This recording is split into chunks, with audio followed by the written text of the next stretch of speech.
Hello, this is Ron Paul with your weekly update for Monday, August 29th. The decision of several major insurance companies to cut their losses and withdraw from the Obamacare exchanges, combined with the failure of 70% of Obamacare's health insurance co-ops, will leave 1 in 6 Obamacare enrollees with only one health insurance option. If Obamacare continues on its current track, most of America may resemble Pinal County, Arizona, where no one can obtain private health insurance. Those lucky enough to obtain insurance will face ever-increasing premiums and a declining choice of providers. Many Obamacare supporters claim that the exchanges created a market for health insurance that would allow consumers to benefit from competition.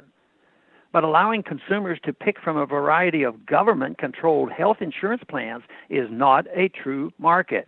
Instead, it is what the great economist Ludwig von Mises called playing market. Unfortunately, if not surprisingly, too many are drawing the wrong lessons from Obamacare's difficulties. Instead of calling for a repeal of Obamacare and all other government interference in the health care market, many are calling for increased penalties on those who defy Obamacare's individual mandate in order to force them onto the exchanges. Others are renewing the push for a public option, forcing private companies to compete with a taxpayers-funded entity and easing the way for the adoption of a Canadian-style single-payer system. For those working to restore individual control over health care via tax deductions, credits, and expanded health savings accounts still support government intervention in order to provide a safety net for the poor.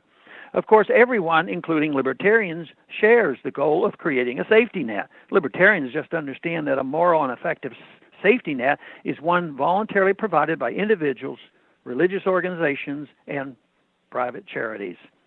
Government has no legitimate authority to take money from taxpayers to fund health care or any other type of welfare program. Government-run health care also does not truly serve the interests of those supposedly benefiting from the program. Anyone who doubts this should consider how declining reimbursements and increasing bureaucracy is causing more doctors to refuse to treat Medicaid and Medicare patients. Medicaid patients will face increasing hardships when, not if, the government fiscal crisis forces Congress to make spending cuts. When the crisis comes, what is more likely to be cut first? Spending benefiting large corporations and big banks that can deploy armies of high-powered lobbyists, or spending benefiting low-income Americans who cannot afford K Street representation?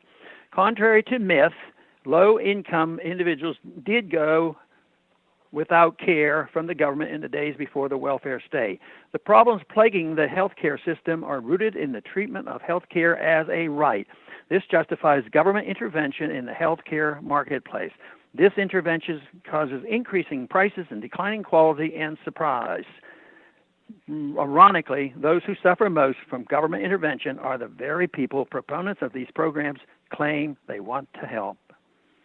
Thanks for calling this message. A new update is placed on this number, 888-322-1414, every Sunday.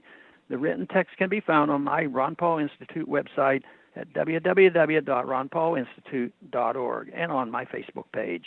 Thanks for calling.